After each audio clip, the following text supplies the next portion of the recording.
ইবাদত যদি করো তাহলে একমাত্র ইবাদত আমি আল্লাহ পাকেরই করতে হবে। তাহলে ইবাদত নামক যেই বস্তুটা আছে, এটা যদি দুনিয়ার মানুষ করে তাহলে কার ইবাদত করতে হবে? আল্লাহর। আর জোরে বলেন কার? আল্লাহ। ইল্লা ইয়াহু, তারই করতে হবে, তাকিদ দিয়ে বলেছেন আল্লাহ। ইয়াকা না'বুদু, আমরা আপনার ওই ইবাদত করি। সূরা ফাতিহার মধ্যে আমরা পড়ি না? তাহলে ইবাদত যদি করতে হয়, করা লাগে কার ইবাদত করতে হবে? আল্লাহ। এটা হলো প্রথম নাম্বার আদেশ, অর্ডার। 2 নম্বরে তিনি বলেন ওয়াবিল ওয়ালিদাইনি ইহসানা, পিতা মাতার উপরে ইহসান করতে হবে। কার উপরে বলেন না রে ভাই? কার উপরে? পিতা মাতার উপরে ইহসান করতে হবে। এখন ইহসানটা কি? এটা একটা শব্দ, এটাকে আমরা এটাও বলতে পারি পিতা মাতার খেদমত করতে হবে, পিতা মাতার সেবা করতে হবে, পিতা মাতার হক আদায় করতে হবে, পিতা মাতার প্রয়োজন অনুসারে তার প্রয়োজনকে পুরা করতে হবে। এই সমষ্টি সবগুলো আমরা বলতে পারি, কিন্তু আল্লাহ যেইভাবে বলেছেন এটার ব্যাখ্যা করছেন কে? আল্লাহ। আল্লাহ ব্যাখ্যা করে বলেন, মানে ব্যাখ্যা মানে বোঝানোর জন্য এইভাবে বলতেছি আমি। আল্লাহ বলেন ইনদাকাল কিবারা আহাদুহুমা ইম্মা ইয়াবলুগান্না ইনদাকাল কিবারা আহাদুহুমা, প্রথম নম্বরে তোমার মা বাবা 2 জনের মধ্য থেকে একজন অথবা উভয়ে যদি বার্ধক্যে উপনীত হয়ে যায়, মানে তাহলে বোঝা গেল মা বাবাও তো বয়স্ক হবেন, ঠিক না? সন্তানের তুলনায় মা বাবার বয়স কম না বেশি? কেডা কইল কম? বেশি। বেশি না হইতে কি হ্যাঁ বাপ হইতে পারবো? আল্লাহ কইতেছে বেশি হইব। স্যারার বয়স যদি 55 হয়ে যা, বাহের বয়স কি 50 থাকবো? বাবার বয়স বেশি হয়ে যাবে, এটাই স্বাভাবিক। এরপরে আল্লাহ পাক বলেন ফালা তাকুল্লাহুমা উফ, 2 নাম্বার তাদেরকে বলবা না, বলবা না। 3 নাম্বার ওয়ালা তানহারহুমা, দমক দিবা না। 4 নাম্বার ওয়াকুল্লাহুমা কাউলান কারীমা, কথা বললে সম্মানের সাথে ইজ্জতের সাথে নরম সুরে কথা বলবা। একেবারেই সবাই একবারে আওয়াজ দিয়া বলেন আল্লাহু আকবার। এই অর্ডারটা কে করেছেন ভাই? এখানে 4টা কথা বলছেন। 5 নাম্বার ওয়াকফিদ লাহুমা জানাহা যুল্লি মিনার রাহমা, একেবারেই তাদের সামনে নতশির হয়ে তোমার হাত দয়কে রহমতের মতো একেবারেই নরম ভাবে পাখির ডানার মতো। পাখি দেখেন না তার বাচ্চাকে কেমনে সেভ করে নিয়ে যায়? দেখছেন না? একটা মুরগি যদি বাচ্চা ছেড়ে দেয় আর যদি কোনো প্রাণী বাচ্চা খাইতে আসে, মুরগিটা কিভাবে পাখটাকে মেলায়া দেয়, বাচ্চাগুলো দৌড়াইয়া এই পাখার ভিতরে যখন ঢুকে যায় মা কেসি গেট লাগায়া দেয়, বাচ্চাকে চিলে খাইতে পারে না। আল্লাহর নবী বললেন 3 জন যুবক একজন আরেকজনকে মেনশন করে বলে, বন্ধু জীবনে যদি কোনো আমল করে থাকো ভালো,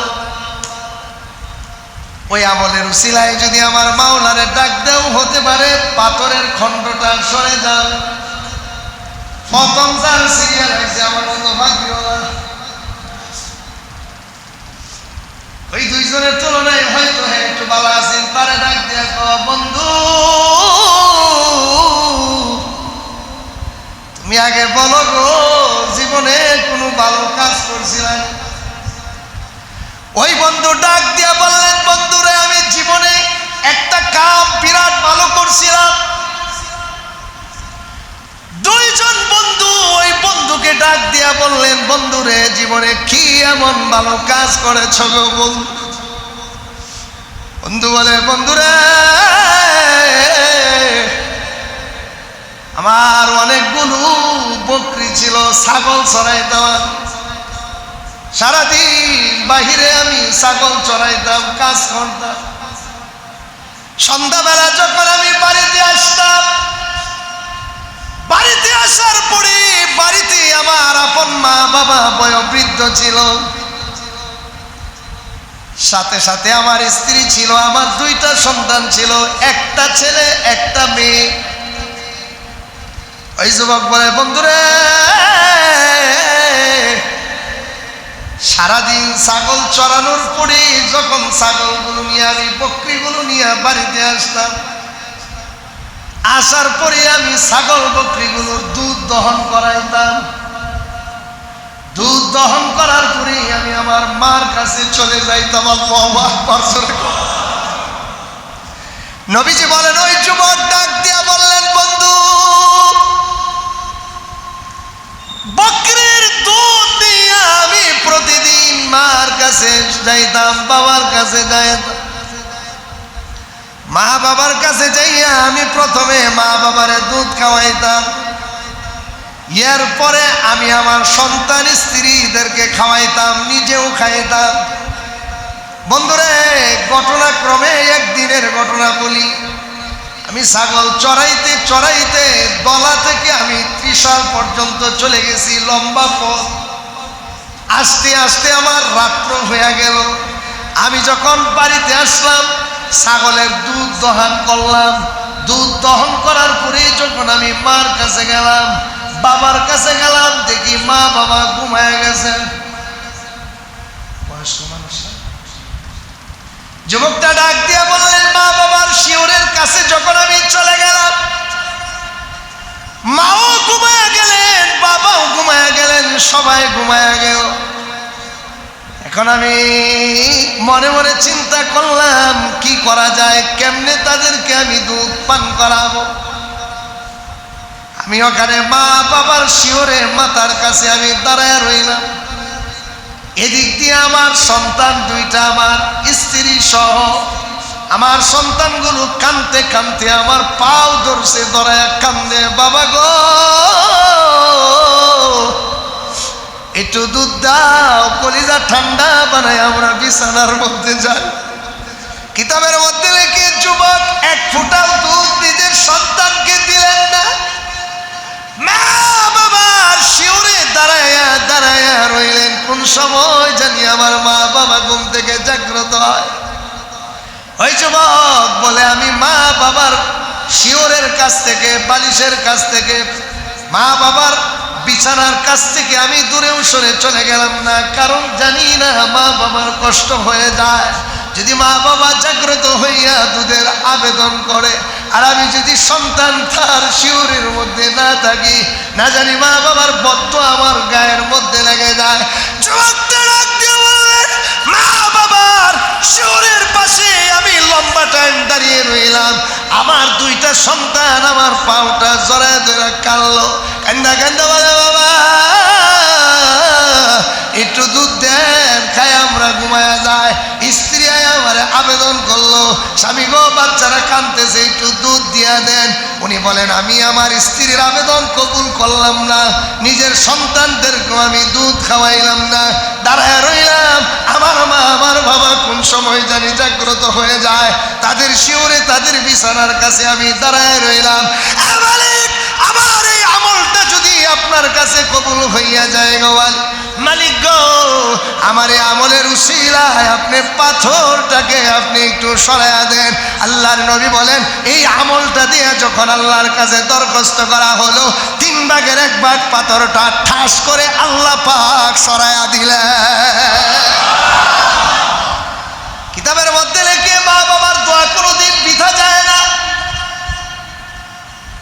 আশরাফ আলী থানভী রহমাতুল্লাহি আলাইহি লেখেন, মা বাবার খেদমত যারা করবে গো, তাদেরকে আল্লাহ পাক দুনিয়াতে 6টা পুরস্কার দিবেন। খেদমতে মা দর পে দর কুন ইখতিয়ার, তাকে বাসি দর্দ আলম বখতিয়ার। খেদমতে মা দর পে দর কুন সুবহ শাম, তাকে বাসি দর্দ আলম নেকুনাম। খেদমতে মা দর পে দর কুন ইখতিয়ার, তাশবিয়ে মর্দে কামাল। আল্লাহু আকবার বলেন। আশরাফ আলী থানভী রাহমাতুল্লাহ আলাইহি লিখছেন, পৃথিবীর শুরু থেকে শেষ পর্যন্ত যারা যারা মা বাবার খেদমত করবে গো, তাদেরকে আল্লাহ কোনোদিন লাঞ্ছিত করবেন না, বঞ্চিত করবেন না। তাদের রিজিকের মধ্যে আল্লাহ পাক বরকত দিবেন। এরপরে তাদেরকে 6টা পুরস্কার দেওয়া হবে দুনিয়াতে। কোনোদিন কোথাও তারা বেইজ্জতি হবে না, সব জায়গায় আল্লাহ পাক তাদেরকে ইজ্জতের জিন্দেগি দান করবেন। তাদের মালের মধ্যে যদি সংকীর্ণ থাকে আল্লাহ প্রশস্ততা দান করবেন। নবী বলেন, কোনো মানুষ যদি মা বাবার খেদমত করে গো, লোকটা যদি গরিব হয়, অসহায় হয়, মা বাবার খেদমতের উসিলায় আল্লাহ তাকে বাইতুল্লাহ জিয়ারতের নসিব দান করে দিবে। এটার ব্যাখ্যা করছেন থানবী রহমতুল্লাহ আলাইহি, মা বাবার খেদমত করলে বাইতুল্লাহ জিয়ারতের নসিব হবে। এটা কেমনে? তাফসিরে মারিফুল কোরআনের মধ্যে আল্লামা মুফতি শফি রহমতুল্লাহ আলাইহি এই আয়াতের ব্যাখ্যায় লিখছেন, নবীজি একবার বললেন সাহাবায়ে কেরামদেরকে, মা বাবার চেহারার দিকে যদি কেউ একবার দয়ার নজরে তাকায়, কয়বার? আরো জোরে বলেন না ভাই।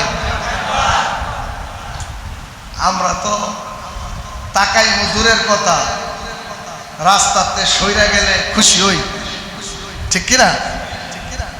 আরো ওই যে বৃদ্ধাশ্রম বাহির হয়ে গেছে, মা বাপ বয়স্ক হইলে পূজা মনে হয়, তাদেরকে নিয়ে ঢুকায় দেয় বৃদ্ধাশ্রমে।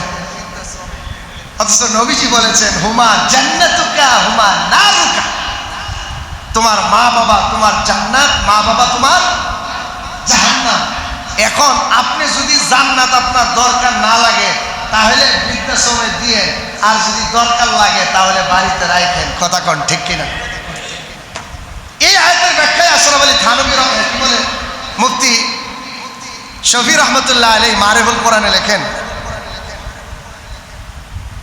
কেউ যদি মা বাবার খেদমত করে, মা বাবার চেহারার দিকে দয়ার নজরে তাকায়, তাহলে আল্লাহ পাক একবার তাকানোর উসিলায় তাকে একটা কবুল হজ্জের সওয়াব তার আমল নামায় দান করে। সাহাবী যায় অভিযোগ করলেন, ইয়া রাসূলুল্লাহ, যদি কেউ, আপনি বলছেন মা বাবার চেহারার দিকে দয়ার নজরে তাকাইলে, আয় রে আমার আম্মা আমার কত কষ্ট করে পালছে, কত কষ্ট করে পেটে রাখছে, কত পালন করছে, এখন আমি আমার একটা ছেলে পালতে আমার জীবন বাইরে হয়ে যায়, আমার মা আমার কত কষ্ট করে আমরা 5 বাইরে পালছে, ঠিক কিনা? এরকম দয়ার নজরে যদি আপনি তাকান, এক সাহাবী যায় কয়, হুজুর তাহলে কেউ যদি দৈনিক 100 বার তাকায়,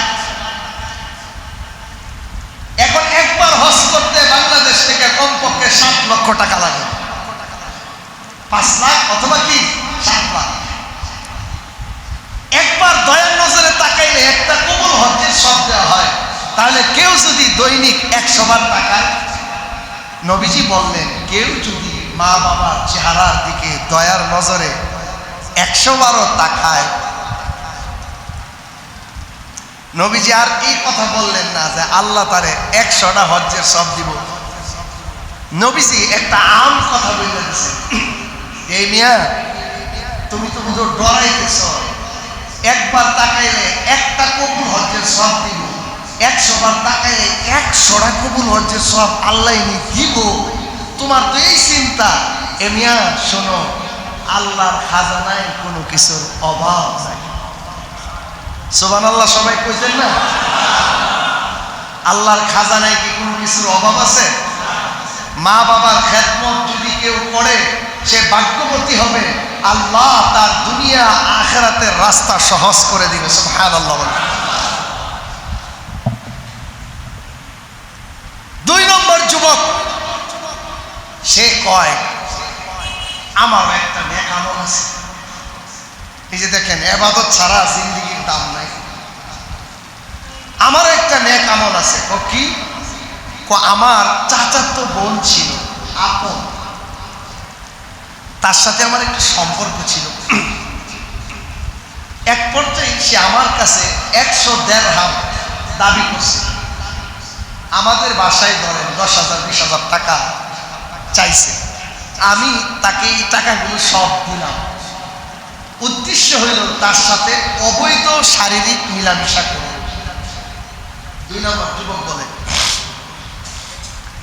যখন দুইজন একত্রিত, মন ঠিক, এখন শরীর ঠিক হবে, একসাথে একেবারেই উপক্রম হয়ে গেল শারীরিক মিলামেশা করার জন্য, একেবারেই কাছাকাছি যখন চলে গেলাম, আমার আপন চাচাতো বোন আমাকে ডাক দিয়া বলল, এ ভাই ইত্তাকুল্লাহ, আল্লাহকে ভয় করো।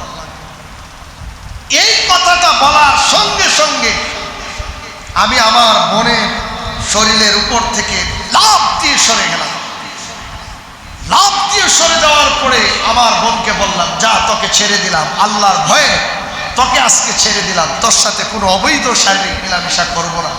2 নম্বর যুবক বলে, আল্লাহ গো, এই নেক আমলটা, এই ভয়টা যদি তোমার রাজি খুশির জন্য হয়ে থাকে, তাহলে তুমি আমাদের পাথরটা সরায়া দাও। নবীজি বলে, 3 ভাগের 2 নম্বর যুবকের এই আমলের কথায় আল্লাহ তাআলা পাথরটাকে 2 ভাগ সরায়া দিলেন। এখন 3 নম্বর যুবকের সিরিয়াল আসছে। তারে জিজ্ঞাসা করা হয়েছে, দোস্ত, আপনি কি কোনো নেক আমলটা করছিলেন? মনে করে একটু দেখ। সে বলতেছে, আমারও একটা নেক আমল আছে। এই জন্য মাঝে মাঝে কিছু কিছু আমল মাঝে মাঝে ফাঁকে ফাঁকে একেবারে দুর্বলভাবে করা চাই, যাতে কেউ না জানে, যাতে আল্লাহর কোয়া যায়, আল্লাহ এই ইবাদতটা আমি তোমাকে রাজি খুশির জন্য করছিলাম, কেউ দেখছে না। 3 নম্বর যুবক বলে, আমার বাসায় একটা কামলা ছেলে ছিল, কাজের, আমার শস্য এগুলোর কাজ করত। ঘটনাক্রমে একদিন সে আমার কাছ থেকে চলে যায়। কিছুদিন পরে তার এই রেখে যাওয়া কিছু বেতন ভাতার টাকা দিয়া আমি ব্যবসা করিয়া, তার অ্যাকাউন্টের টাকা দিয়া, আমাদের ব্যাংকের অ্যাকাউন্টে আমাদের টাকা দিয়ে এরা ব্যবসা করে না, এরকম ওই কাজের ছেলের টাকা দিয়ে আমি ব্যবসা করে অনেক ছাগল, বকরি, দুম্বা, উট ক্রয় করে বিশাল একটা পাল হয়ে গেছে। ওই যুবক একদিন রাস্তা দিয়ে যায়, আমি তাকে দেখে ফেলছি, ডাক দিছি। এই যুবক আইছে, আয়া কয়, স্যার আমার বেতন দেন।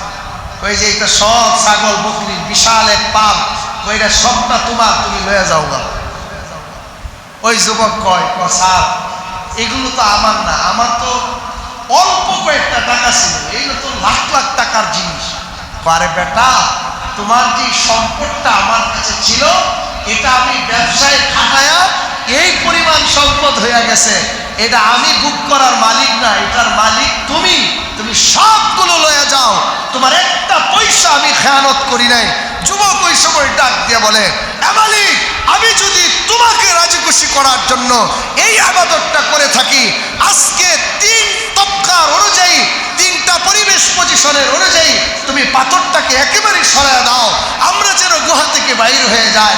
নবীজি বলেন, 3 নম্বর যুবক যখন তার আমলের উসিলায়, তার ইবাদতের পাওয়ার দিয়া আল্লাহর সামনে ঠেক লাগাই দিয়েছেন, আল্লাহ সঙ্গে সঙ্গে পাথরটাকে সরাইয়া দিয়েছেন। আল্লাহু আকবার। পাথর সরে গেছে, যুবক 3 জন বাইরে গেছে।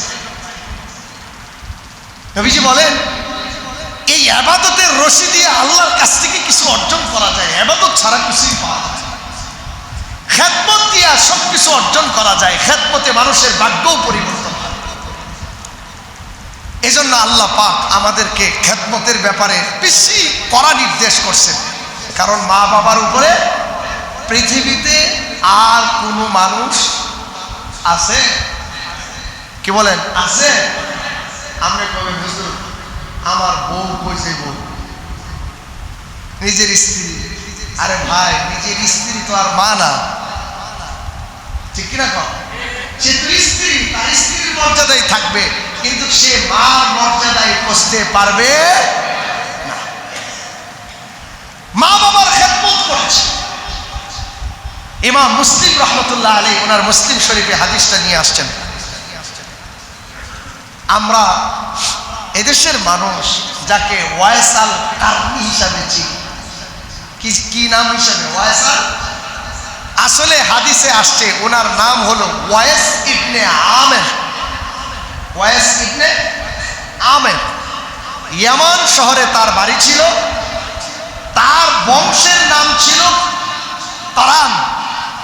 কারান হলো তার বংশের উপাধি, ওখান থেকে সে হয়ে গেছে কারনি। বুঝছেন আমার কথা? ওনার নাম হলো ওয়াইস ইবনে আমের, তার বংশীয় লকব ছিল কারান, ওখান থেকে করনি। এখন সবাই তাকে ওয়াইস আল কারনি হিসাবে ছিল। ইমাম মুসলিম রহমতুল্লাহ আলাইহি নিয়ে আসছেন, দেখেন মার খেদমত করে কি বড় ভাগ্যবান হয়ে গেছে। আল্লাহ বলেন ওয়াবিল ওয়ালিদাইনি ইহসানা ইম্মা ইয়াবলুগান্না ইনদাকাল কিবারা আহাদুহুমা আও কিলাহুমা ফালা তাকুল লাহুমা উফ ওয়ালা তানহারহুমা وقل لهما قولا كريما।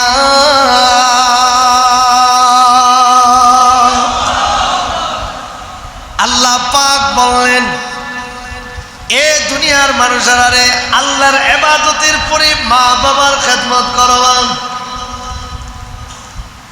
আল্লাহ পাক বললেন সূরাতুল লুকমানের মধ্যে, আনিশকুরলি ওয়ালিওয়ালিদাইক। আল্লাহ বলেন দুনিয়ার মানুষরে আমার শুকর আদায় করো, আর মা বাবার শুকর আদায় করো। যেখানে আল্লাহর ইবাদত ওখানে মা বাবার খেদমত, যেখানে আল্লাহর শুকর সেখানে মা বাবার শুকর। কে বলেছেন? আল্লাহ পাক বললেন, এ দুনিয়ার মানুষ মা বাবার খেদমত করবা আমার ইবাদতের পরে। যদি করো গো বড় লাভবান হয়ে যাইবা, ভাগ্যবান হয়ে যায়। এত উপরে আমি আল্লাহ তোমার উঠে আনি, ধারণা করতে পারবে না রে বান্দা। আল্লাহর নবী বললেন, নবীজি সাহাবায়ে কেরামদের মধ্যে বিশেষ করে হযরত উমরকে ডাক দিয়া বললেন, উমর রে, তোমার একটা তথ্য আমি নবীজি দিয়ে যায়। তুমি আমার কাছের মানুষ, তুমি আমার একেবারে শ্বশুর, তুমি আমার কি বলে সাহাবায়ে কেরামদের মধ্যে তরিকা অনুযায়ী তবকায় 2 নম্বর।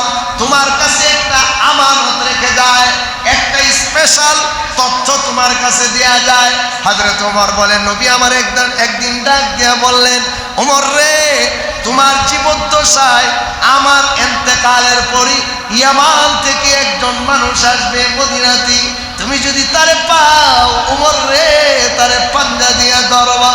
আরে ধরার পরে তুমি তার কাছে দোয়া চাইবা। আল্লাহু আকবার, জোরে কোন। কারে বললেন নবীজি? ওমর চিনেন না আপনারা? সাহাবী, জান্নাতি সাহাবী। তারে বললেন কার কাছে দোয়া চাইতে? এই যে আমাদের মানুষ। আল্লাহর নবীর জীবদ্দশায় নবীজির কাছে আসলি ওয়াইস ইবনে আমের সাহাবী হয়ে যাইতেন, নবীর কাছে আসলেন না মার খেদমতের কারণে। একজন সাহাবী যিনি আদনা থেকে আদনা সাহাবী, তার পায়ের দুলা, তার ঘোড়ার দুলা। আর সাহাবী ব্যতীত যত গাউস কুতুব, আফজল পীর, মাশায়েখ সব যদি এক পাল্লায় রাখা হয়, সাহাবায়ে কেরামের ঘোড়ার পাল্লা, ঘোড়ার পায়ের মধ্যে যে দুলা আছে ওইটার পাল্লা ভারী হয়ে যাইব। তাহলে সাহাবায়ে কেরামের সঙ্গে কার তুলনা হয়? বলেন, তুলনা হয়? আল্লাহর নবী ওমরকে ডাক দিয়ে বললেন, ওমর, একটা গোপন তথ্য, গোপন সংবাদ তোমারে দেয়া যায় রে ওমর রে। আমার জীবদ্দশায় তারে পাইবা না রে ওমর। আমার আমলে সে কালিমা পড়ে মুসলমান হয়েছে, আমার আমলে সে ইমানদার, কিন্তু আমার সাক্ষাতে আসে না। ওমর রাদিয়াল্লাহু তাআলা আশ্চর্য হয়ে গেছেন, সাহাবীর উপরে মর্যাদা দিয়ে কথা বলতেছেন নবীজি। আল্লাহর নবী ওমরকে ডাক দিয়ে বললেন, ওমর রে, যে মানুষটার কথা আমি তোমারে শোনায় যাইতেছি, খুব খেয়াল করে শোনো রে ওমর। ওমর আশ্চর্য হয়ে বলেন, নবী গো, কি এমন আমল যে করতো গো নবী, আমারে কইতেছেন তার কাছে দোয়া চাওয়ার জন্য? আল্লাহর নবী ডাক দিয়ে বললেন, ওমর, এই লোকটা সবচেয়ে বড় ইম্পর্টেন্ট কাজ করে ফেলেছে আল্লাহর ইবাদতের পরে। রাজার রাব্বি ফি রাজাল ওয়ালিদি, সাখতার রাব্বি ফি সাখতিল ওয়ালিদি। নবী বলেন, মা বাবা যদি সন্তানের উপর খুশি হয়ে যায়, আমার আল্লাহ খুশি হয়ে যায়। আর আমার মা বাবা যদি সন্তানের উপর নারাজ হয়ে যায়, আমার আল্লাহ নারাজ হয়ে যায়। হাজি নামাজ পড়তে পড়তে কপালের দাগ উড়ে বলছি, দান সৎকার করতে করতে সব কিছু দিয়া মানুষের পাগল বানায়। হাজির উপরে তার মা বাবা নারাজ হয়ে গেছে। আল্লাহ বলেন, হাজিরে, আমি আল্লাহ তোর দানের দিকে একবারও আমি আল্লাহ তাকাই না, কারণ তোর মা বাবা তোর উপর রাজি না, সন্তুষ্ট না। এজন্য আল্লাহ পাক বলেন, রাজাল রাব্বি ফি রাজাল ওয়ালিদি, মা বাবা যদি সন্তানের উপর সন্তুষ্ট থাকে, আমার আল্লাহ সন্তুষ্ট হয়ে যায়। ওই যে ওয়াইস ইবনে আমের, যিনি আমার দেশে বসবাস করতেন, কিতাবের মধ্যে লেখে এই লোকটা নিজে কুষ্ঠকাঠিন্য রোগে আক্রান্ত ছিলেন। এরপরে মার খেদমত করছেন, নবীজির কাছে আসেন না। নবীজির কাছে একবার আসলে সাহাবী হয়ে যাইবেন, সাহাবী হয়ে গেলে জান্নাতের টিকেট, আল্লাহু আকবার জোরে, সাহাবী হয়ে যাওয়ার সঙ্গে সঙ্গে জান্নাতের টিকেট ওয়াইস ইবনে আমেরের জন্য ওয়াজিব হয়ে যায়। নবী বলে, আমার সব সাহাবী জান্নাতি, সব সাহাবী জান্নাতি। আনসারী সাহাবী, কি বলে, মুহাজির সাহাবী, বদরি সাহাবী, যত সাহাবী আছে সব সাহাবীকে আল্লাহ মাফ করে দিয়েছেন। আল্লাহু আকবার জোরে কর। ওয়াইস আল কারনী একটা বেলার জন্য নবীর কাছে আসছেন না, নবীর দেখার জন্য আসছেন না, মার খেদমতের মধ্যে নিমজ্জিত হয়ে আছে। মার খেদমত করে, মার খেদমত করে, মার সেবা করে, মারে খাওয়ায়, মারে ঘুম পাড়ায়, মারে গোসল করায়, মার কাপড় ধুয়ে দেয়। সন্তানদের মধ্যে অনেক মানুষ দেখবেন এমন আছে, মার খেদমত করতে তার বালাই লাগে, আছে না? আবার অনেকে আছে, মা মরে গেলে হ্যাঁ খুশি, কথা কন না, কঠিন হয়ে যাইতেছে, রাগ করতেছে।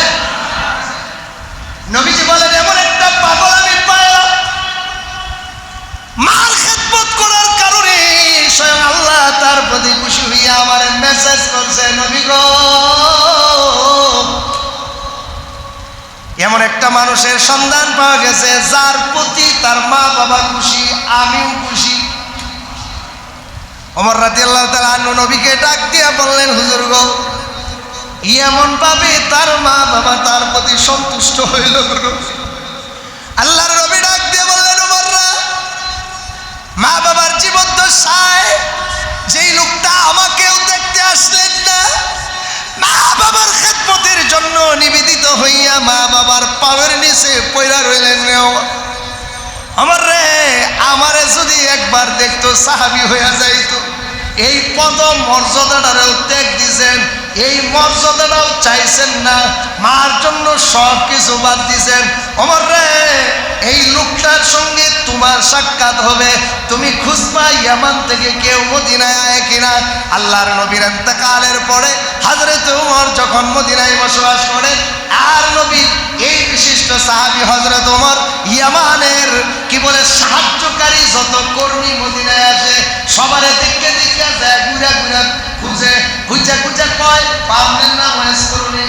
কিন্তু নবীজি কয়েকটা আলামত বলছিলেন ওমরকে। এক নম্বর আলামত হলো, ওমর রে দেখতে জীর্ণ শীর্ণ দেখা যাবে। আল্লাহু আকবার জোরে কর। এমন এই ওয়াইস কাল কারণীর শরীরের মধ্যে কুষ্ঠ রোগ হয়ে গেছিল, 1.5 হাত পরিমাণ শরীরের মধ্যে এখনো আছে, বাকি সব রূপ ভালো হয়েছে, 1.5 হাত এখনো ভালো হয় না। ওমর রে, এই আলামত দিয়া তুই তারে চিনবি, ইয়া ছাড়া চিনতে পারবি না, ফেস লেগে যাইব। আরেকবার যদি ওয়াইস করুনি দাবি করে বলা ঠিক কিনা? আপনাদের দলা বাজারে যদি তিশাল সরকারি লুকায়া কয়, ইউনুসা ভাইয়া কয়, আব্দুল জব্বার কেডা, তার নামে 5 লক্ষ টাকা আইছে। যে বেড়া জব্বার না হে বেড়াও গামছা মোরদ্দা কইব আমি তো জব্বার। কথা কন। আরেক বেড়া যদি আয়া কয়, এই মিয়া আমার নাম জব্বার কেন, আমি তো এলেন সলিমুল্লাহ, বেড়া কইব না আমার আম্মা এটা গুলবনে রাখতে হয়ে গেছে। কথা কন ঠিক কি? সম্পদের লোভ আছে না নাই? এটাও তো একটা উপাধি, এটা যদি অন্য কেউ চুরি করে নেওয়া যায় না। এই জন্য নবীজি একটা আলামত বলছেন, এর মধ্যে একটা আলামত হলো ওয়াইস আল কারনি ওয়াইস ইবনে আমের কুষ্ঠ রোগে আক্রান্ত ছিলেন। 1 দিরহাম শরীরের মধ্যে এখনো বাকি আছে। তোমার তারে যদি পাওয়া যাও তাহলে তারে দেখে বাকি কাজ সামনে আগায় যাবে। আল্লাহু আকবার জুড়ে। কাজ করছিল কয়টা বলেন? একটা কাজ করছে। কাজটা কি বলেন? কার খেদমত? সবাই জুড়ে বলেন কার খেদমত?